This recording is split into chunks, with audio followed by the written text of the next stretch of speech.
Monkey's Paw. The short story by W. Jacobs. We thought the night was cold and wet, but in the small parlor of Lake's name Phil, the blinds were drawn and the fire burned brightly. Father and son were at the chess.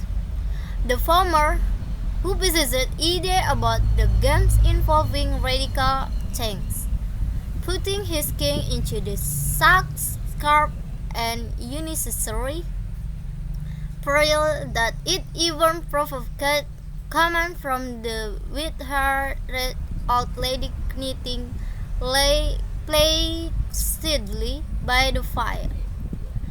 "Hard at the wind," said Mr. White, who, having seen a fatal mistake after it was too late, was amiably desirous of preventing his son from seeing it.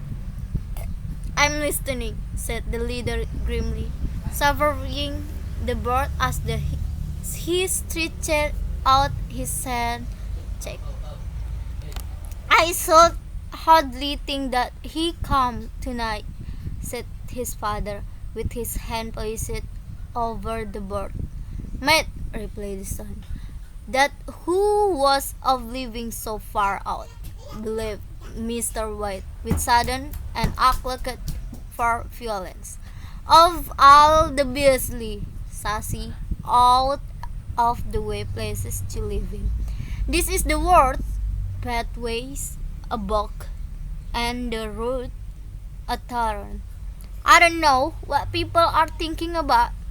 I suppose because only 2 houses on the road are let, they think it doesn't matter." "Never mind, dear," said his wife softly. "Perhaps you will win the next one." Mr. White looked up sharply, just in time to intercept a knowing glance between mother and son. The words died away on his lip, and he had a gluttony grin in his chin-gray beard. "There he is," said Herbert, with as the gate banged too loudly, and having footsteps come toward the door. The old man rose with hospitable haste. Opened the door, was condoled with the new arrival. The new arrival also condoled with himself, so that Mrs. White sighed, chewed, and coughed gently as his husband entered the room, followed by a tall, burly man, body of years and rubicund of physique. "Sergeant Major Maris," he said, introducing me. The sergeant major shook hands and, taking the proffered seat by the fire, watched contentedly while his host got out whiskey and tumbler and stood a small copper kitchen on the fire. At the third glass his eyes got brighter, and he began to talk the little family circle regarding with eager interest this visitor from distant parts, as he squared his bird's shoulder in the chair and spoke of strange chances and doubtly deaths of wars and plagues and strange peoples. 21 years of it," said Mr. White, nodding at his wife and son. "When he went away he was asleep off a yacht in the warehouse. Now look at him. He don't look to have taken much harm," said Mr. White politely. "And like to go to Indian myself," said the old man.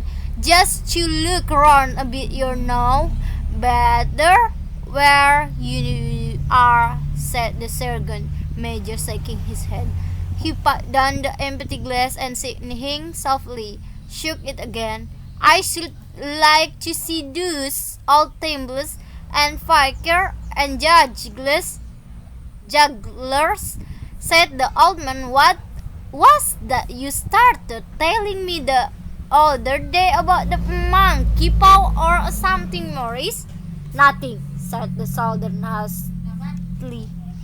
Let's wait, knitting horse hurling. Monkey's paw, said Mrs. White curiously. Well, it's just a bit of what you may call magic, perhaps, said the sergeant major offhandedly. His three listener leaned forward eagerly. The visitor absent deadly, put his empty glass to his lips and then set it down again. His host filled it for him. To look at, said the sergeant major, fumbling in his pocket. It's just an ordinary little paw drink to a mummy. He took something out of his pocket and proffered it. Mrs. White drew black with a grimace, but her son, taking it, examined it curiously. And what is there special about it? Inquired Mr. White as he took it from his son, and having examined it, places it upon the table. It had a spell put on it by an old fakir, said the sergeant major, a very holy man. He wanted to show that faith ruled people's lives, and that those who interfered with it did so to their sorrow. He put a spell on it so that three spirit men could each have 3 visits from it. His manner was so impressive that his hearers were cautious that their louder jeered somewhat. Well, why don't you have 3, sir? Said Herbert, well, cleverly.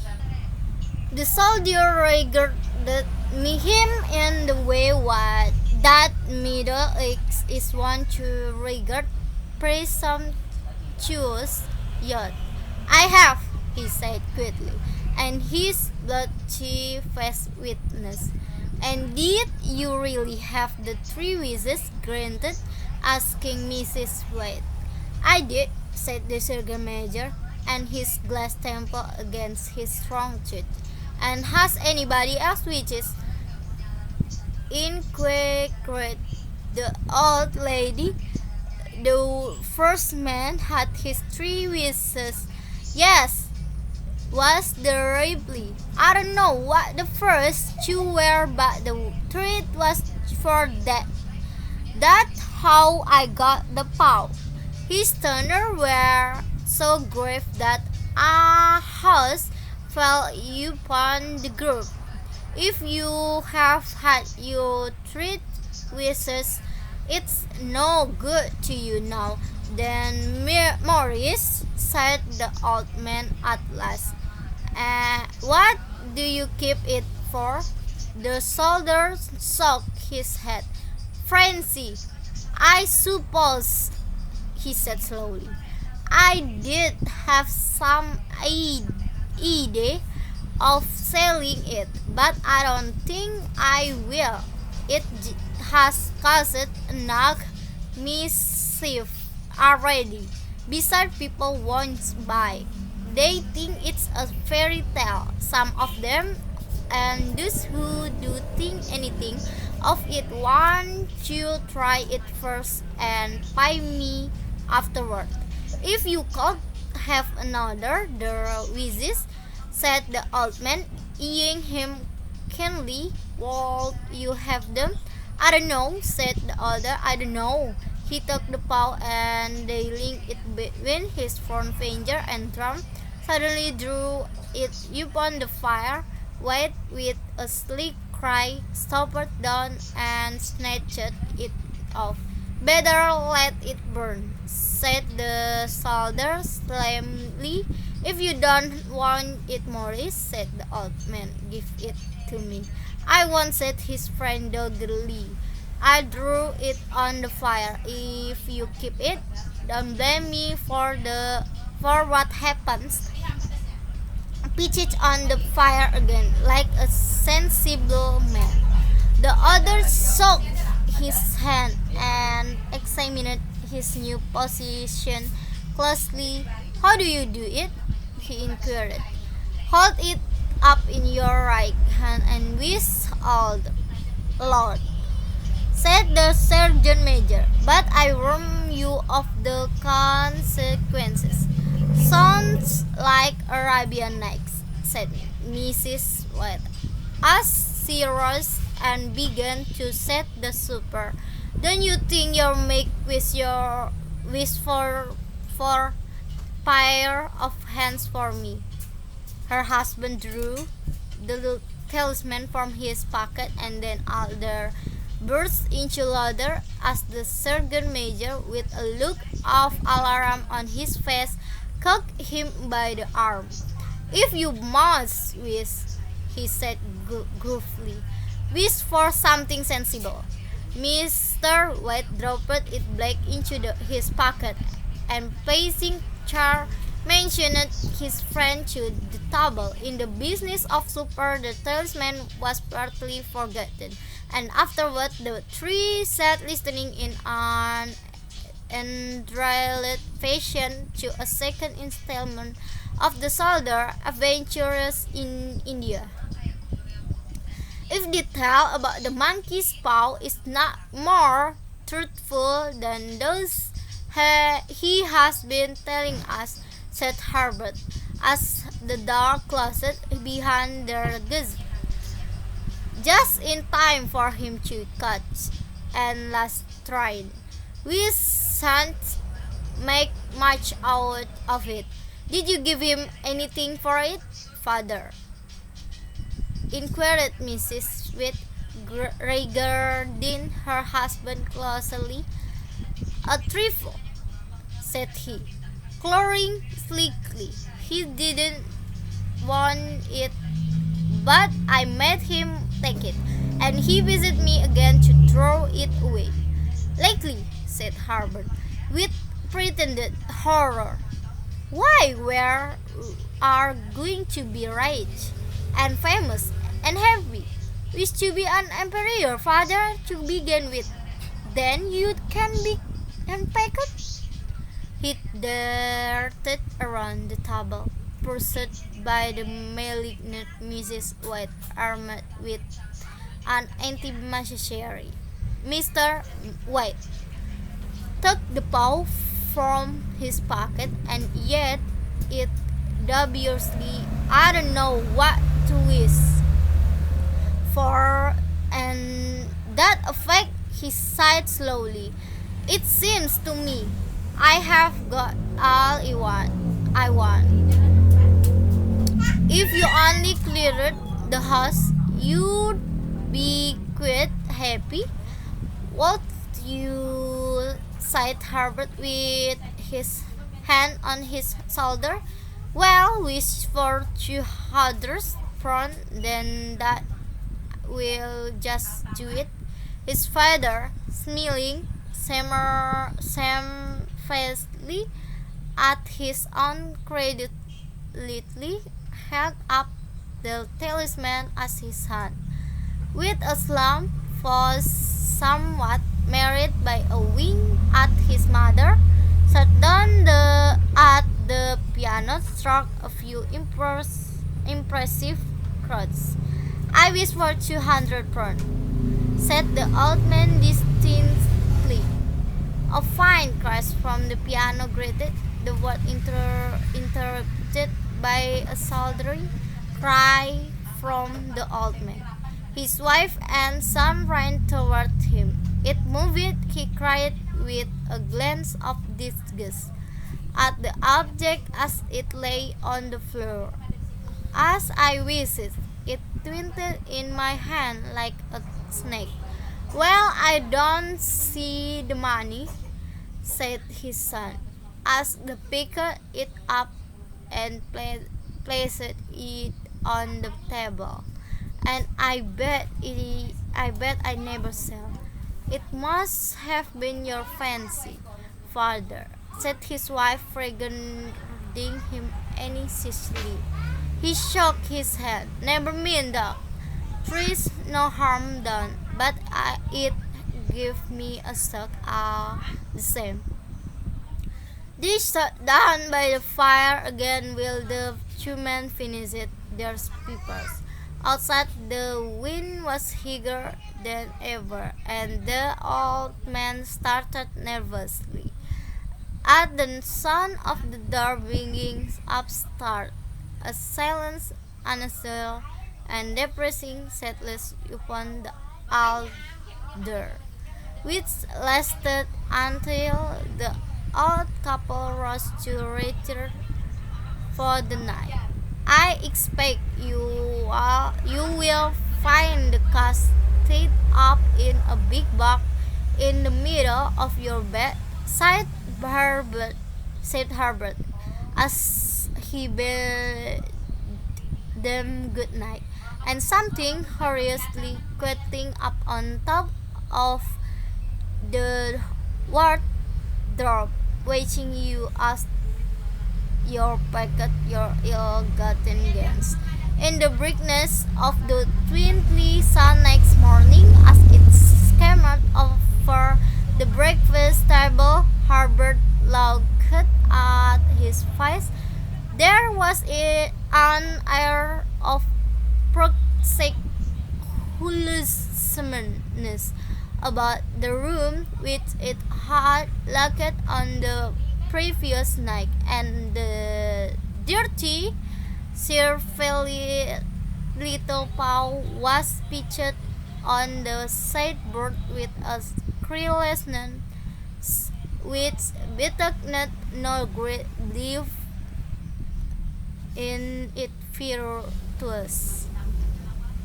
I suppose all old soldiers are the same, said Mr. White. The ideas of out listening to such nonsense. How could wishes be granted in this day? And if they could, how could 200 pound hurt you, father? Mike dropped on his head from the sky, said the furious Herbert. Maria said the thing happened so naturally, said his father, that you make, if you so wish it, attribute it to coincidence. Well, don't break into the money before I come back, said Herbert, as he rose from the table. I'm afraid it will turn you into a man, a various man, and we shall have to dissolve you.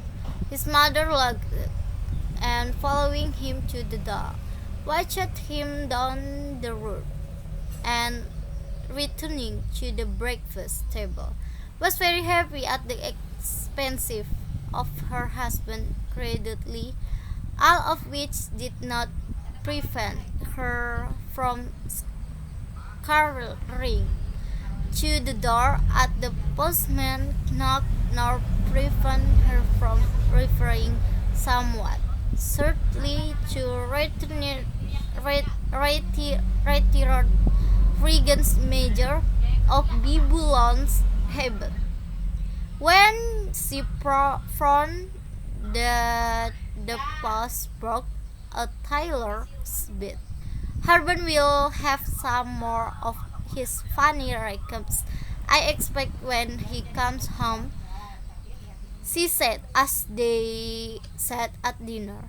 I dare say, said Mr. White, pouring himself out some beer, but for all that the thing moved in my hand that I I will swear to. You took it did, sighed the old lady soothingly. I say it did, replied the other. There was no doubt about it. I had just what the matter. His wife made no reply. She was watching the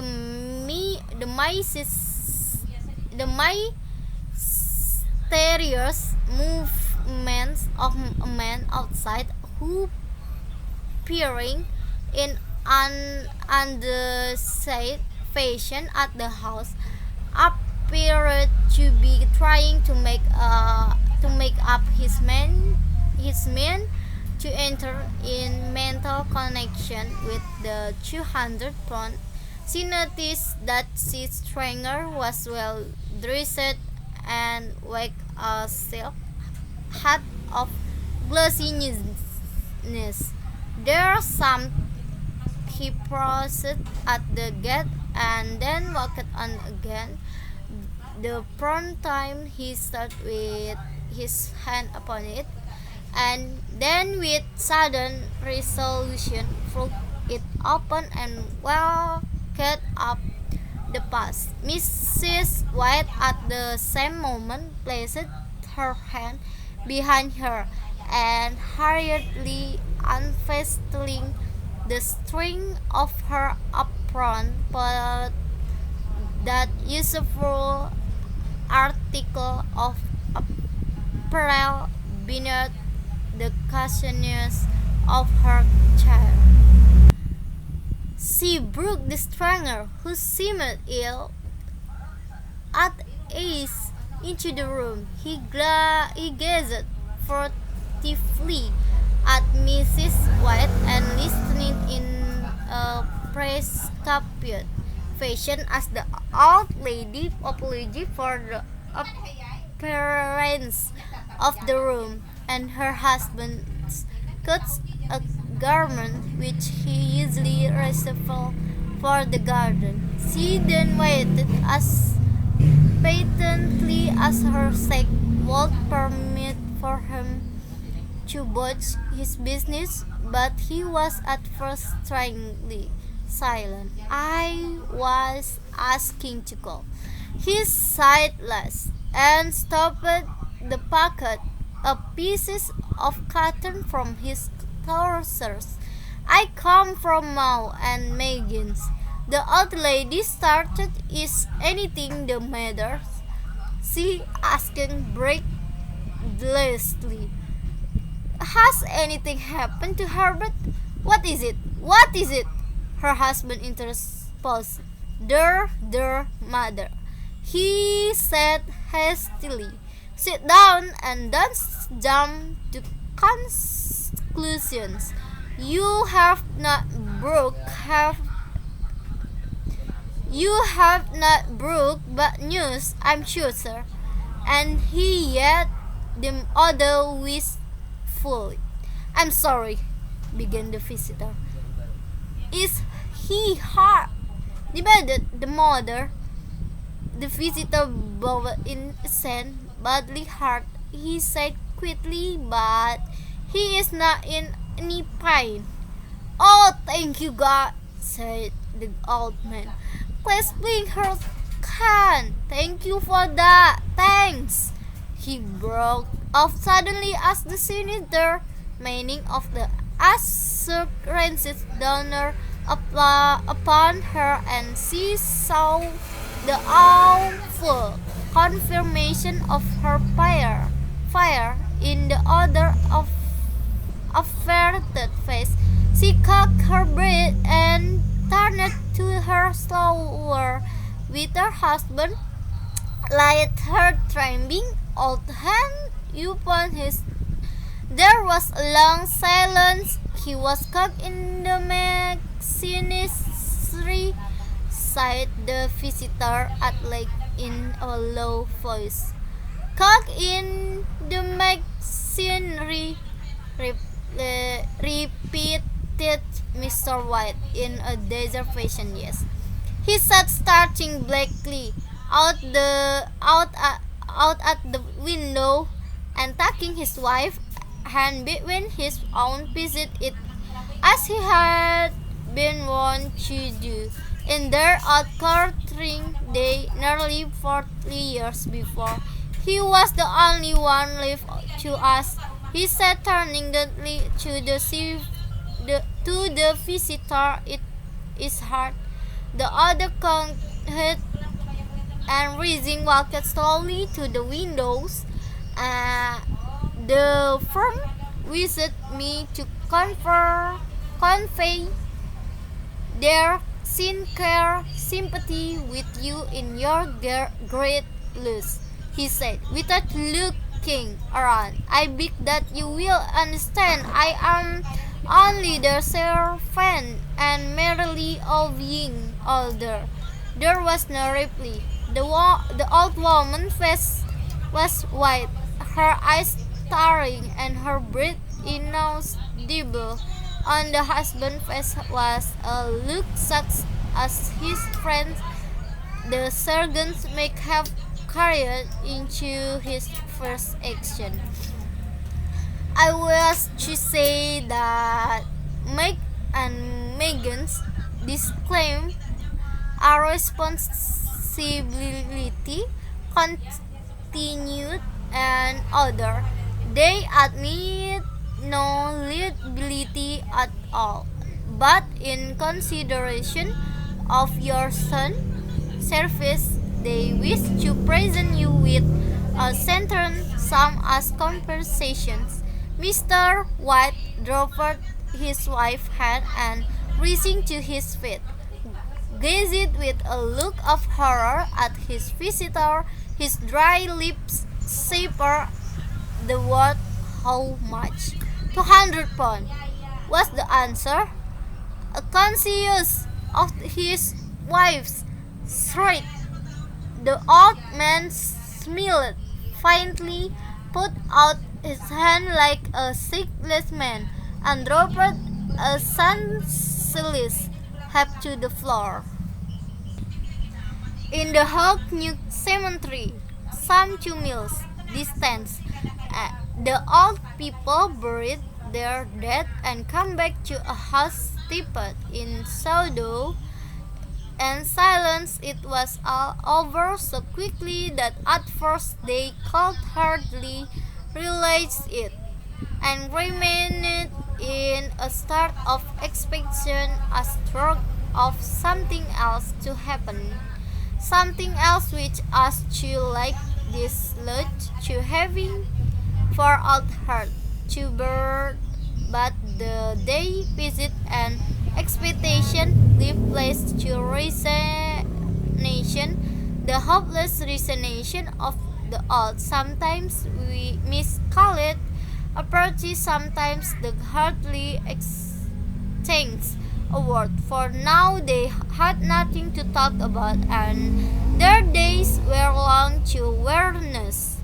It was about a week after the death that the old man, walking suddenly in the night, stretched out his hand and found himself alone. The room was in the darkness, and the sun's subdued waving came from the window. He raised himself in bed and listened. "Come back," he said tenderly. "You will be cold.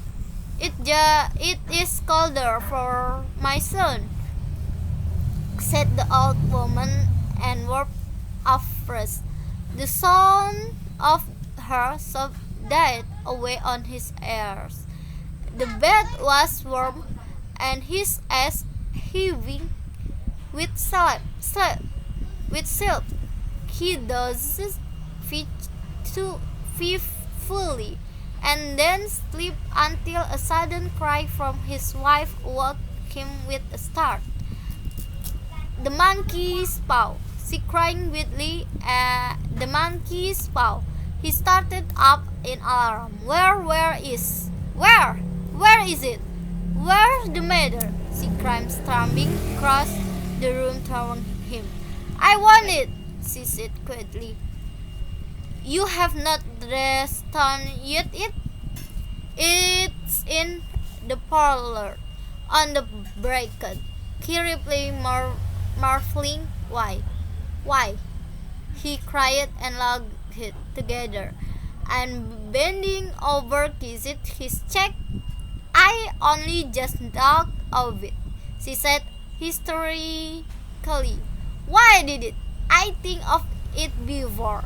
Why did it? You think of it? Think of what?" he questioned. "The other who wishes," she replied rapidly. "Where we have only had one." "Was not that enough?" he demanded fatuously. "No," she cried triumphantly. "We will have one more. Look down and get it quickly, and wish our boy Olive again." He-Man sat up in bed and flew the bedclothes from his quaking lips. "Good God, you are mad!" he cried aghast. "Get it," she panted. "Get it quickly, and whiz! Oh my boy, oh my boy!" Her husband struck a match and lit the candle. "Get back to bed," he said unsteadily. "You don't know what you are saying." "We had the first wish granted," said the old woman feverishly. "Why not the second?" "A coincidence," stammered the old man. "Go and get it and whiz," cried the old woman, and dashed him toward the door. He went down in the darkness and fled his way to the parlor and then to the mantelpiece. The talisman was seated, placed and a horrible fear that the unspoken wish might bring his mutilated son before him ere he could escape from the room seized upon him, and he caught his breath as the found that he had lost the direction of the door. His brow cold with sweat, he felt his way around the table and groped along the wall until he found himself in the small sack with the unwholesome thing in his hand. Even his wife's face seemed changed as he entered the room. It was white and expectant, and to his fire seemed to have an unnatural look upon it. He was afraid of her. "Whiz!" she cried in a strong voice. "It is foolish and wicked," he faltered. "Whiz!" repeated his wife. He raised his hand. "I wish my son lived again." The policeman fell to the floor, and he regarded it shudderingly. Then he sank trembling into a chair as the old woman with burning eyes walked to the window and raised the blind. He sat until he was chilled, with the cold glancing occasionally at the figure of the old woman peering through the window. The candle end, which had burned below the rim of the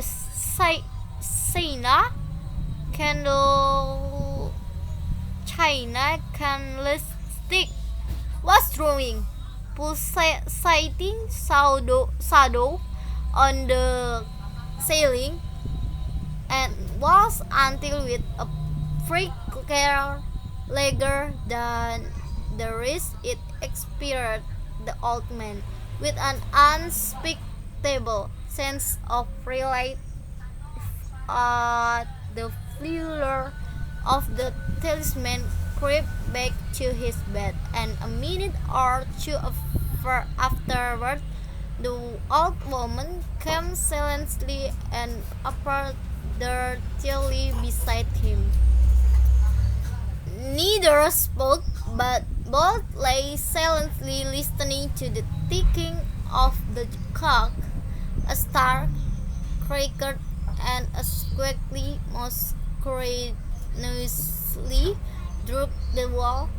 The darkness was oppressive, and after lying for some time screwing up his crow's, the husband took the bulk of matches and striking one went down straight for a candle at the flood of the start.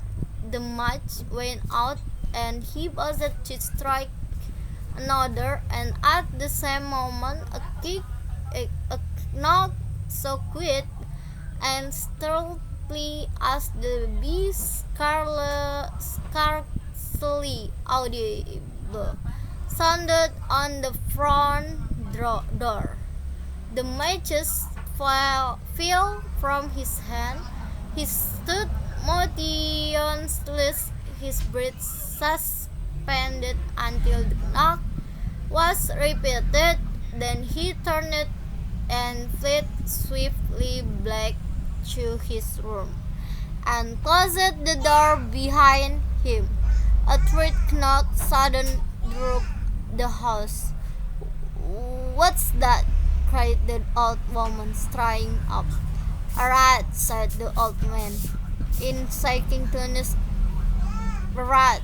It passed me on the street." His wife sat up in bed listening.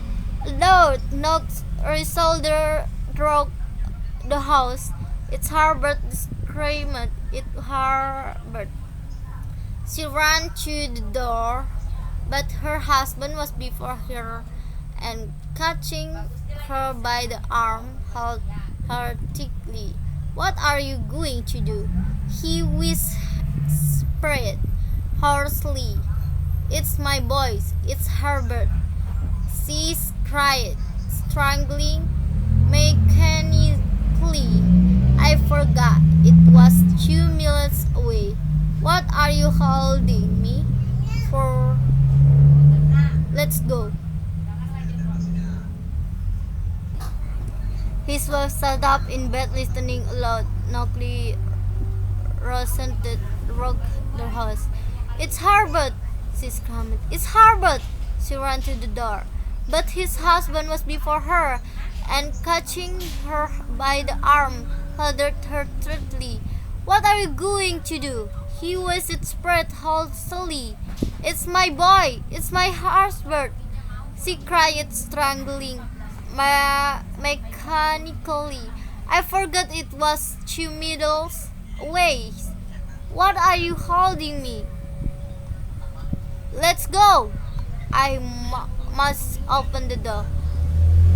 "For God's sake, don't let it in!" cried the old man, trembling. "You're afraid of your own son," she cried, struggling. "Let me go. I'm coming, Herbert. I'm coming." There was another knock, and another. The old woman, with a sudden witch, broken free and ran from the room. Her husband followed to the landing and called after her appropriately as the hurried down street. He heard the chain rattle back, and the bottom bolt drawn slowly and stiffly from the socket. Then the old woman was strained and panting. "The boat!" she cried loudly. "Come down! I can't reach it!" But her husband was on his hand and knees, dropping wildly on the floor in search of the bow. If they could only find it before the thing outside got in. A perfect fusillade of knocking reverberated, knock the house, and he heard the scraping of a chair as his wife put it down in the physic against the door. He heard the shaking of the boat as it came slowly back, and at the same moment he found the monkey paws, and the frantically beat his street and last wish. The crouching cheese is suddenly dark. The jaws of it were still in the house. He heard the chair drawn back and the door opened. A cold wind rustled up the starched chest, and a long cloud wail of disappointment and misery from his wife gave him courage to run down to her side, and then to the gate beyond the stream lamp flickering opposite sun on a quiet and deserted road. Thank you. Um, until here. Sorry if there is a misspelling. I am Arlinda. Goodbye. See you and have a nice day. Stay healthy.